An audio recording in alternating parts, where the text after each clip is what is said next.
Halo semuanya, welcome to Voice of Real Push. Voice that inspire, story that matter. Podcast yang bakal nemenin kalian dengan cerita-cerita seru, inspiratif, dan pasti relate banget seputar dunia relawan perpustakaan di Universitas Muhammadiyah Sumatera Utara. Perkenalkan, nama saya Fahmi yang bakal nemenin kalian ngobrol di episode kali ini. Nah, spesial banget nih, hari ini kita nggak cuman kedatangan satu tamu aja, tapi langsung tiga narasumber keren yang punya peran penting di relawan perpustakaan UMSU ini. Di sini udah ada ketua umum, sekretaris umum, dan bendahara umum. Halo kakak-kakak, apa kabar? Halo, baik kabarnya. Nah, sebelum kita mulai ngobrol santai, boleh dong masing-masing kenalan dulu, sebutkan nama, jabatan, dan cerita singkat gimana awalnya bisa join di dari ketua umum. Halo semuanya. Baik, perkenalkan nama aku Lesnia Tiambali. Di Relawan Perpustakaan, aku menjabat sebagai ketua umum. Dan sebenarnya cerita singkat kenapa aku bisa mau join di Relawan Perpustakaan itu bisa dibilang agak ini ya, nggak sesuai ekspektasi juga kenapa bisa aku mau join di sini. Awal-awalnya mungkin kayak iseng-iseng nih nengok kegiatan relpus, main-main ke parpus, terus tengok-tengok anak relawan, oh rupanya mereka selfie, ada kegiatan di luar.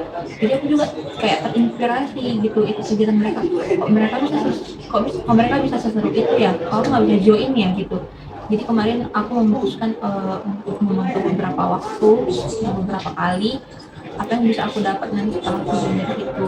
Jadi setelah aku katakan itu, oh ini seru gitu, ini bakalan bikin aku jadi bisa berkembang, bisa dapat relasi baru.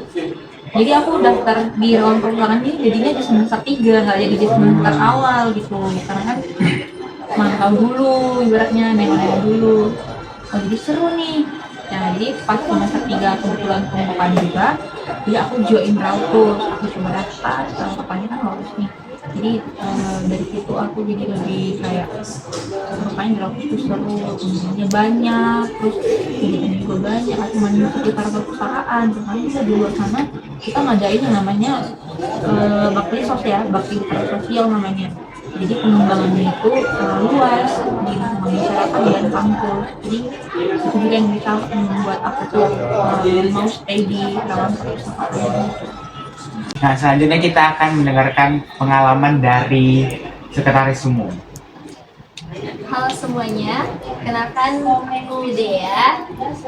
Sebagai tadi udah dikenalkan sebagai sekretaris umum Relpus periode Amalia 2025-2026. Jadi untuk kenapa tertarik untuk masuk Relpus?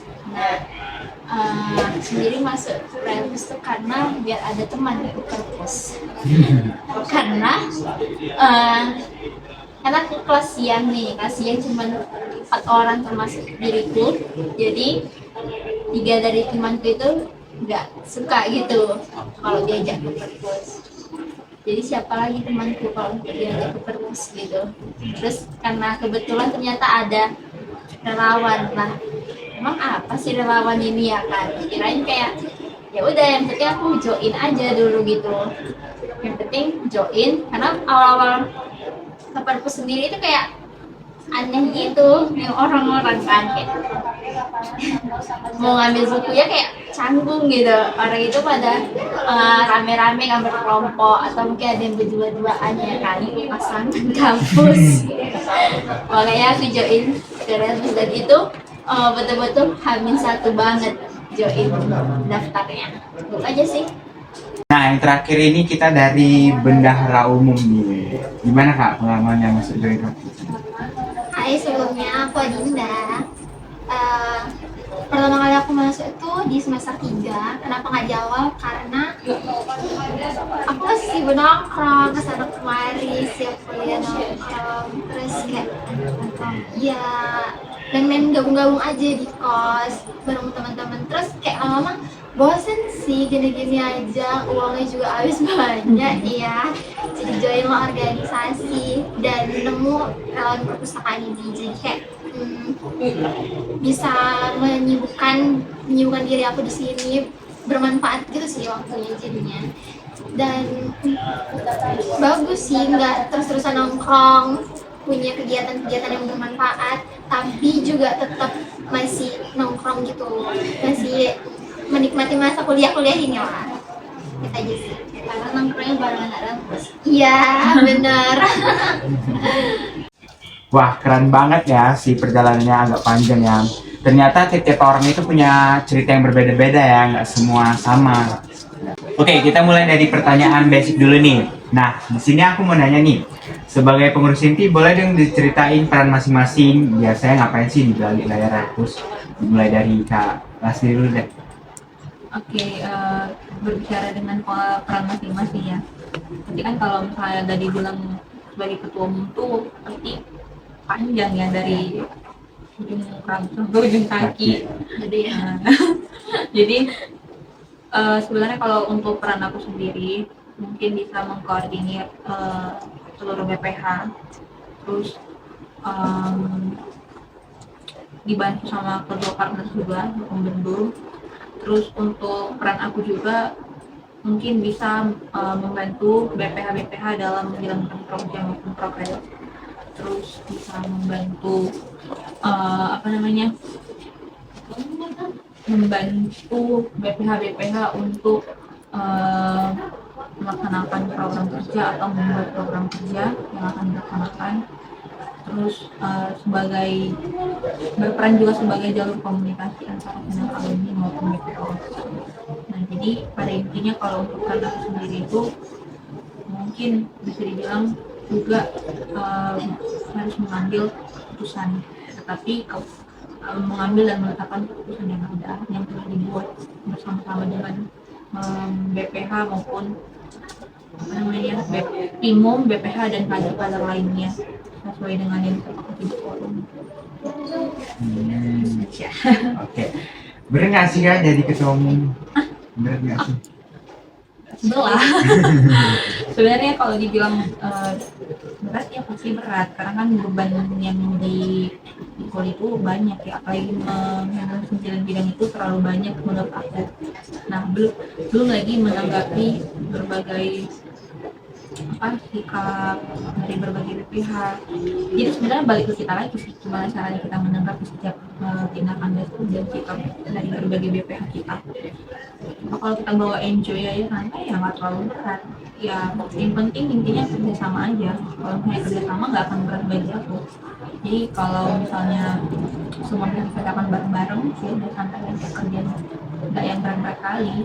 Aman aja. Aman ya. Jadi kalau misalnya ada ketua umum, caketum untuk selanjutnya kalian tenang aja lah. Nggak seberat itu kok jadi ketua umum. Aman aja. Gitu. Berarti aman lah ya. Aman.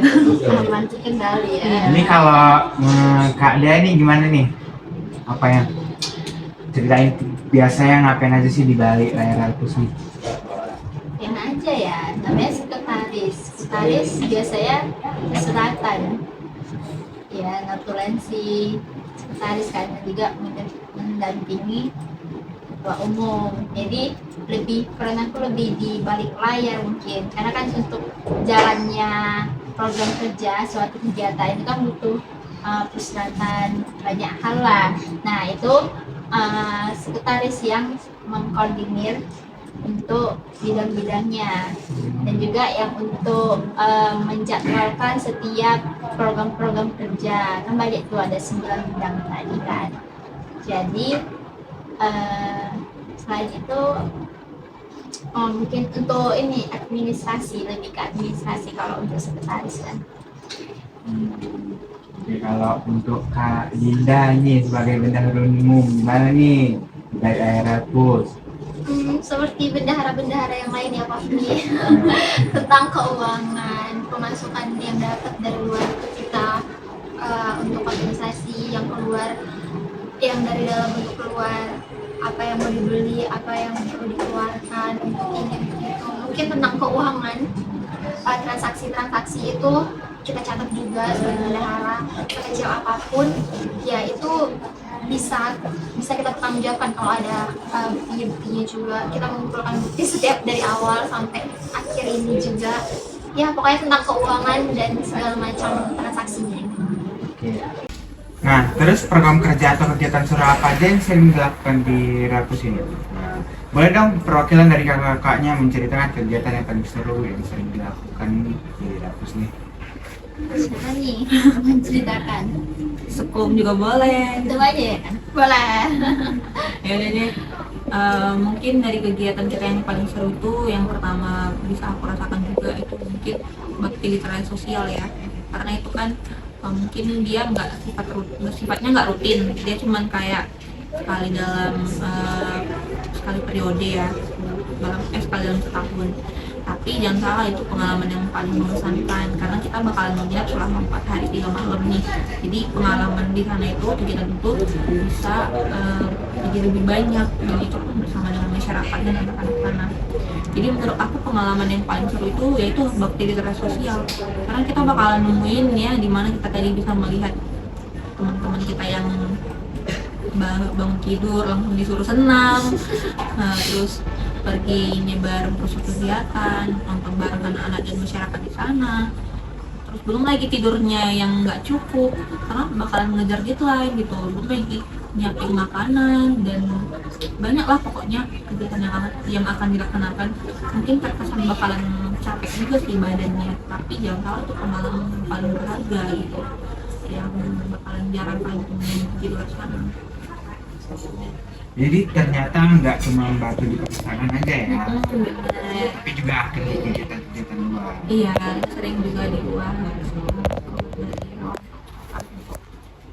Menyebar literasi juga sih sekalian, juga ada lomba, ada buat kayak semacam seminar kecil-kecilan juga lah untuk masyarakat juga. Nah, sekarang kita masuk ke cerita-cerita seru nih. Nah, selama jadi bagian relawan perpustakaan, pengalaman apa yang paling berkesan buat kakak-kakaknya? Dimulai dari Kak Rasna dulu deh. Kalau berbicara pengalaman ya, pengalamannya itu banyak banget pengalamannya. Ya, pertama pengalaman ingat banget pas dulu nyusun LPG terus lampu mati, terus dikejar-kejar sama waktu, disuruh sama CS pulang, dan situasi di sini udah gelap banget. Itu pengalaman paling seru dan nggak bisa dilupain gitu. Terus pengalaman lainnya itu ya tadi yang bakti literasi itu, jujurnya itu pengalaman yang sangat seru juga karena bisa tidur bareng kan, bisa makan bareng yang jarangnya dulu nggak sering-sering ngumpul, jadinya 4 hari itu kita bisa ngumpul bareng gitu. Itu pengalaman yang paling berkesan bagi aku. Nah, tadi udah dengerin nih pengalaman dari Kak Ras nih. Sekarang kita mau dengerin dari Kak Dia nih, gimana sih pengalaman yang paling berkesan di Rapus ini? Pengalaman yang paling berkesan di Rapus, banyak kegiatan yang ada di Rapus kan. Salah satunya pada saat malam keakraban itu digabungkan dengan kegiatan pelatihan kepemimpinan waktu itu. Jadi di situ betul-betul kayak lebih have fun gitu. Jadi nah di situ juga kita forum kita untuk berjumpa dengan senior alumni yang kakak-kakak sebelumnya situ berbagi cerita gitu. Jadi kayak merasa dekat gitu, lebih terasa kekeluargaannya gitu. Jadi nggak ada kayak semacam senioritas yang berlebihan di Rapus ini. Itu aja sih mungkin. Pami kayak singkat Pami yang makrab itu yang ada permainan yang seru juga ya kan, yang tukaran kado, kayak main game gitu-gitu ya kan Kak. Yang lebih have fun acaranya. Nah sekarang kita beralih ke Kak Dinda nih, gimana sih pengalaman yang paling berkesan di Rapus nih? Kalau aku sih, selain yang udah disebutin teman-teman aku yang di dalam Rapus, mungkin sebagai relawannya kali, sering bantu di depan di tempat pengembalian, tempat peminjaman untuk buat surat bebas pustaka tuh menurutku kayak luar biasa sih, karena itu kan orang-orang bekerja orang-orang yang di sini belum tentu bisa melakukan pekerjaan itu kan. Nah aku sebagai relawan beruntung bisa masuk sini karena bisa punya pengalaman itu sendiri gitu sih. Lebih tahu juga ya kan Kak, lebih prepare jadi Iya. mahasiswa UMSU karena Benar. udah tahu apa aja sih persiapan di akhir nanti gitu. Jadi nampak banget nih relawannya, tahu tentang perpusnya juga. Ternyata Kak Adin ini nampak ya jiwa-jiwa dalam pustakaannya, sering-sering bantu pustakawan. Iya dong. Nah, dari pengalaman kakak-kakak ini seru-seru juga ya ternyata. Nah, terus bagaimana sih cara kakak-kakak ini untuk menjaga kekompakan tim agar tetap solid? Gimana sih? Mungkin dari aku ya, cara menjaga kekompakan tim biar tetap solid gitu. Lebih ke apa ya, lebih ke welcome gitu ke kader-kadernya. Jadi kadang kan ada kadernya yang sibuk jarang datang, tapi dia malu ini, segan gitu untuk datang ke perpus, main-main lagi gitu. Nah, dari kita sendiri nih yang inisiatif untuk ngajak kadernya gitu. Jadi lebih nggak usah dicuekin walaupun si kader ini jarang datang gitu, tapi kita tetap welcome gitu.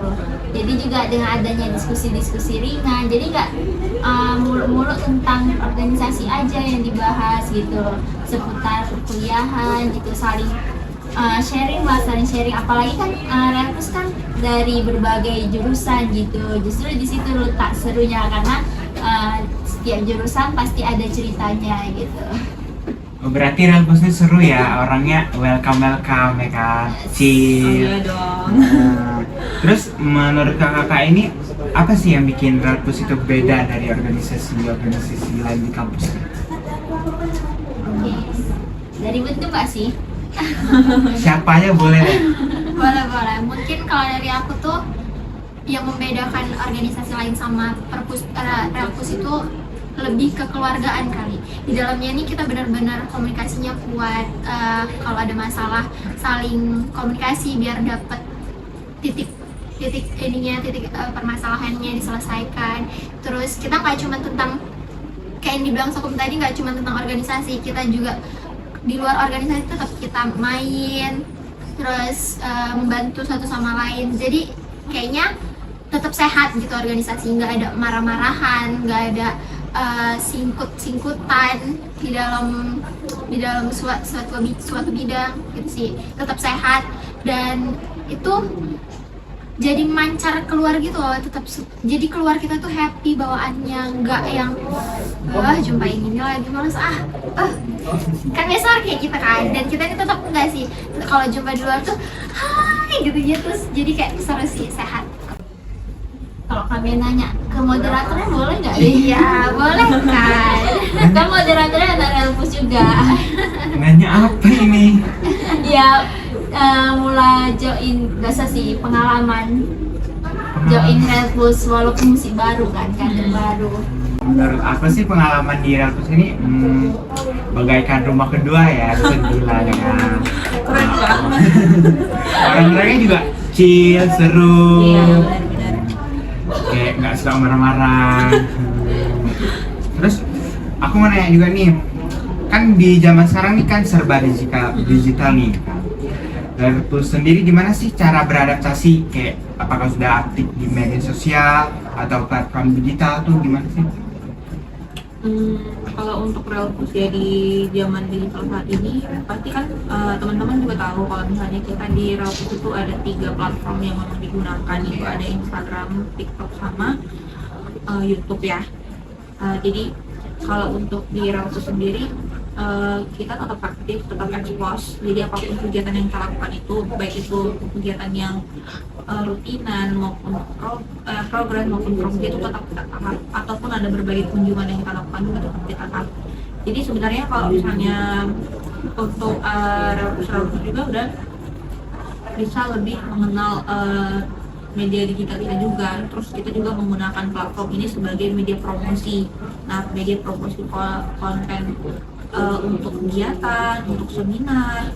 Terus kalau misalnya kita ada mau kerjasama juga, admin kita juga di media sosial juga itu fast respon. Jadi kalau kita butuh apa-apa di rawat perpustakaan bisa menghubungi admin yang ada di media sosial kita. Nah, biasanya kalau ngupload kayak kegiatan Relpus ini biasanya diupload di mana? Di Instagram atau apa? Jadi untuk kegiatan kita ini kebanyakannya di Instagram ya. Jadi kalau untuk di TikTok itu mungkin dia semacam kayak video strip yang panjang atau semacam kayak seperti reels gitu yang bisa ditonton. Tapi kalau misalnya untuk foto atau dokumentasi kegiatan itu kita lebih banyak menggunakan Instagram kita. Iya. Berarti lebih sering aktif di Instagram ya Ratu sih. Jangan lupa follow ya guys Relon Instagram. Oke. Wah ternyata banyak juga ya pengalaman-pengalaman dan cerita-cerita seru nih dari tim-tim kita nih. Nah kalau boleh tahu nih apa sih harapan kedepannya untuk relawan perpustakaan ini? Dari Kak Alas ini apa nih harapannya? Ngomong soal harapan ya, udah mau jadi misioner juga. Jadi ada harapan untuk relawan perpustakaan. Semoga relawan perpustakaan ini semakin solid, auranya semakin terpancar, semakin